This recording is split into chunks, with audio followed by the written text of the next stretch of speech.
नमस्ते दोस्तों।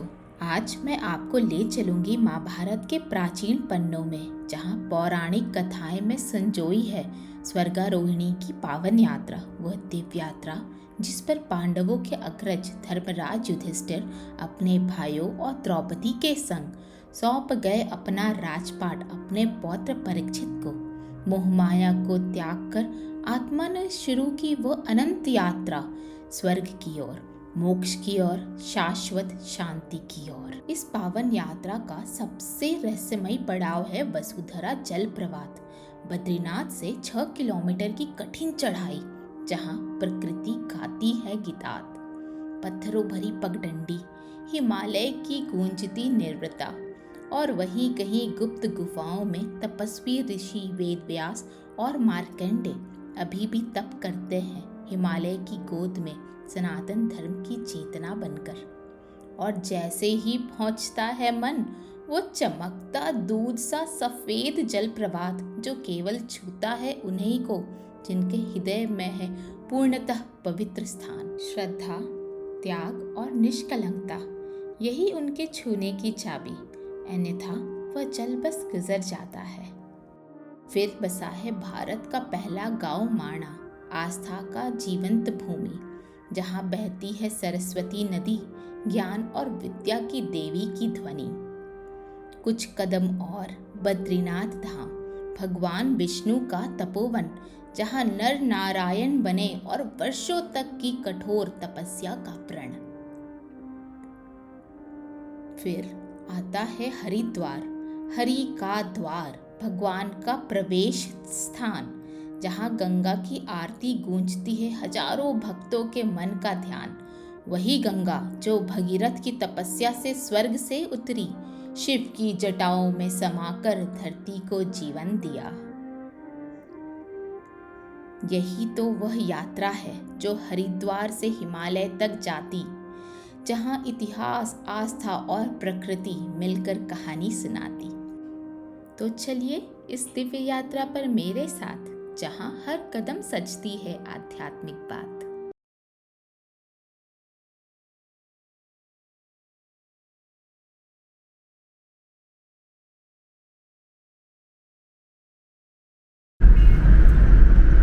तो हमें चलते चलते अराउंड 10 आवर्स लग चुके हैं और अब हम मोर देन 45 मिनट्स में अराउंड जोशीमठ पहुँचने वाले हैं।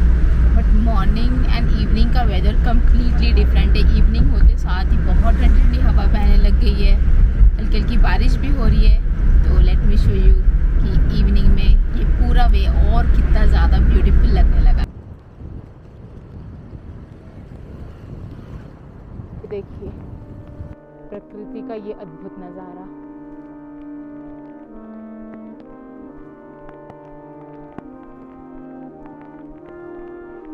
अभी बज रहे हैं दोस्तों अराउंड 5:15 एंड यहाँ पे हल्की हल्की बारिश स्टार्ट हो गई है। तो हम रेनकोट वगैरह हमने सब पहन लिया है। इस तरह से आप ऑलवेज़ अपना रेनकोट, जैकेट कैरी करिए। चल रहे हैं डायरेक्ट बद्री विशाल के दर्शन करने के लिए। कुहासा से ढका हुआ है, वो दूर दूर जो है वो पहाड़ों की चोटियाँ हैं, पूरा बर्फ़ यहाँ से दिख रहा है। तो लास्ट टाइम भी जब हम आए थे यही सीन था, ऐसे ही बारिश हो रही थी मॉर्निंग में और बारिश की वजह से ठंड बहुत बढ़ जाती है। और आज भी, कल कोई बारिश नहीं हुई एंड आज सुबह 5 बजे जैसे हम निकले वैसे ही बारिश स्टार्ट। चलिए चलिए चलिए चलिए। इतनी ठंडी में भी वो जो आप क्षेत्र देख रहे हो वहाँ पे, जहाँ पे ऑरेंज ऑरेंज आपको दिख रहा है, वहाँ पे है तप्त कुंड। और इस तप्त कुंड में एकदम गर्म पानी आता है। तो जितने भी श्रद्धालु आते हैं दर्शन के लिए, वो पहले तप्त कुंड में अपने आप को पवित्र करते हैं स्नान आदि करके, और फिर बद्री विशाल जी के दर्शन के लिए जाते हैं एकदम एक ब्यूटीफुल से स्पिरिचुअल एक्सपीरियंस के लिए। और ये है बद्रीनाथ का प्रवेश द्वार। जय हो बद्री विशाल। जय हो मंगलमय हो, बोले बद्री विशाल भगवान की जय।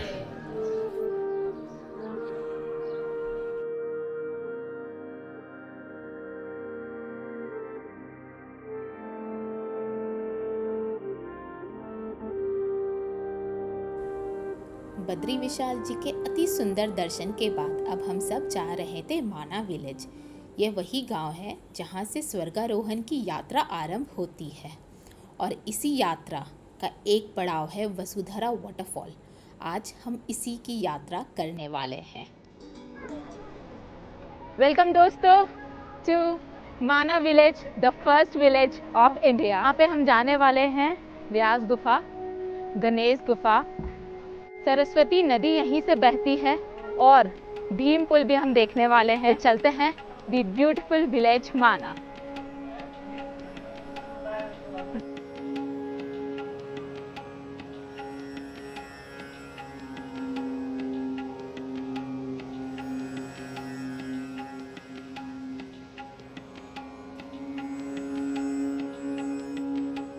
तो दोस्तों ये माना गांव सिर्फ एक टूरिस्टी स्पॉट नहीं, ये बहुत ही हाई स्पिरिचुअल एरिया है।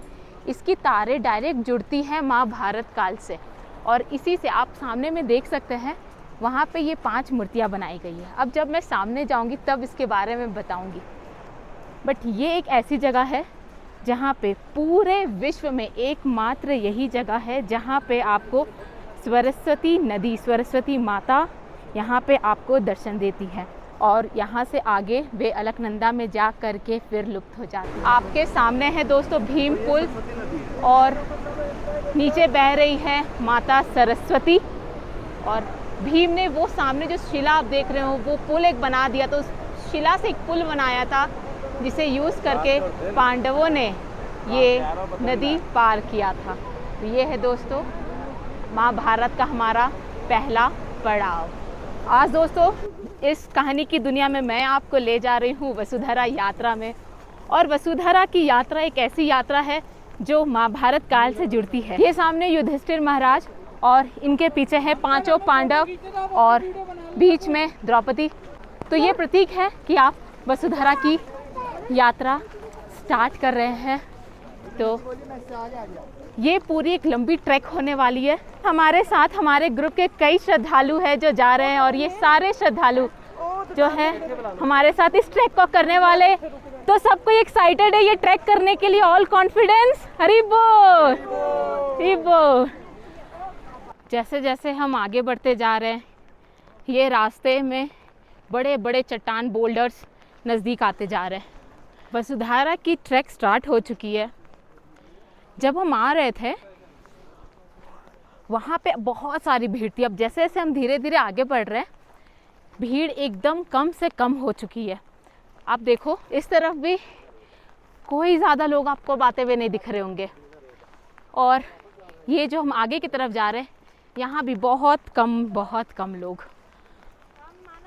तो पूरे बारिश के कारण ये खूबसूरती और धीरे धीरे सुंदर होती जा रही है।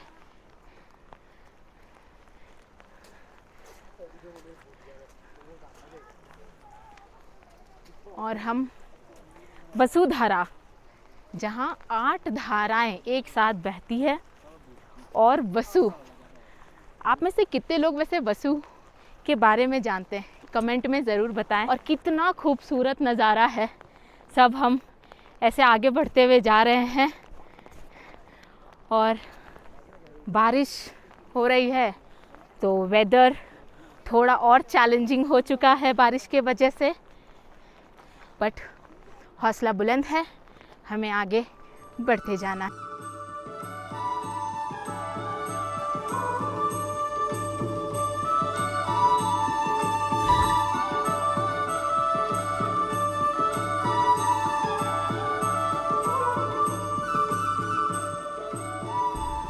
तो दोस्तों ये जो हम यात्रा कर रहे हैं ये यात्रा जैसे कि मैंने आपको बताया 5 पांडव ने की थी। तो आइए थोड़ा उसके बारे में भी जानते हैं हम। यही मार्ग है सतो पंथ का। पांडवों का जो स्वर्गारोहण का जो मार्ग था वो यही था। वो पीछे जो माना गांव है, भीम पुल, जहाँ से सरस्वती का उद्गम है, उसी स्थान पर द्रौपदी जी ने अपने प्राण त्यागे थे। और उसके बाद हम लोग आगे जाएंगे तो ये जो वसुधरा मार्ग है इससे पहले बीच में नकुल ने अपने प्राण त्यागे थे और वसुधरा पे सहदेव ने अपनी बॉडी लेफ्ट की थी। उसके और आगे जाएंगे तो चक्र तीर्थ आता है, जहाँ पर अर्जुन जी ने अपने बॉडी छोड़ी थी। और लास्ट सतोपंथ है, जहाँ तक अभी बहुत रेयरली कुछ लोग जा सकते हैं, साधु तपस्वी लोग जाते हैं। सतोपंथ झील है, ताल है, वहाँ पर भीम जी ने अपनी बॉडी लेफ्ट की थी। उसके बाद रास्ता है ही नहीं, वहाँ से युधिष्ठिर जी गए थे, अभी वहाँ कोई भी नहीं जा सकता है, सिर्फ बर्फ ही बर्फ बना हुआ, रास्ता ख़त्म है, रास्ता नहीं है आज के टाइम में। तो भीम जी जहाँ तक गए थे वहाँ तक का रास्ता है, सतोपंथ तक अभी मौजूद है। तो हम अभी वहीं चल रहे हैं। हाँ, हम लोग अभी जहाँ तक नकुल गए थे वहाँ तक हम लोग जा रहे हैं, वसुधारा तक। वसुधारा की तरफ हम आगे बढ़ते हुए।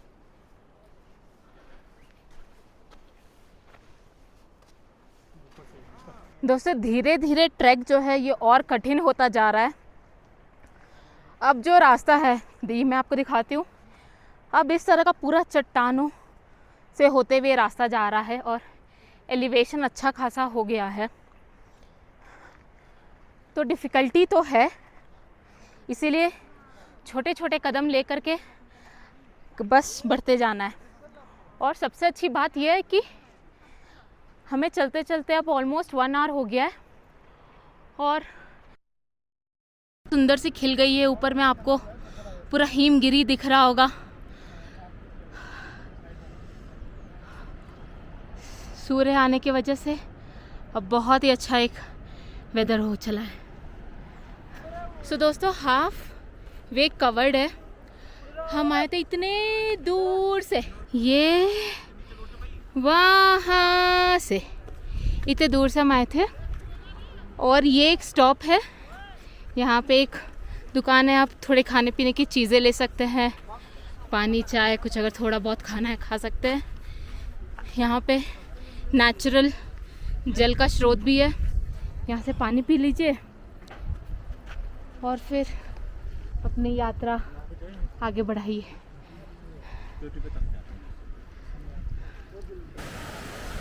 कुछ रास्ते ऐसे आएंगे आपको यहाँ से ये नदी पार करते हुए फिर ये ऊपर की ओर जाना है और थोड़ी आगे बढ़ते हुए अब सिर्फ पहाड़ और चट्टानें। अराउंड 4000 मीटर की एलिवेशन हो चुकी है और पूरा रास्ता अब इसी प्रकार का है आगे, और हम बस आगे बढ़ते जा रहे हैं। ऑलमोस्ट 4.5 किलोमीटर हम चल चुके हैं। एलिवेशन है 3700 मीटर्स और यहाँ से ये आ रही वसुधारा। हम एकदम समीप पहुँच चुके हैं दोस्तों। और सच में चढ़ाई जो थी वो बहुत ही पथरीले रास्ते से होते हुए आ रही थी।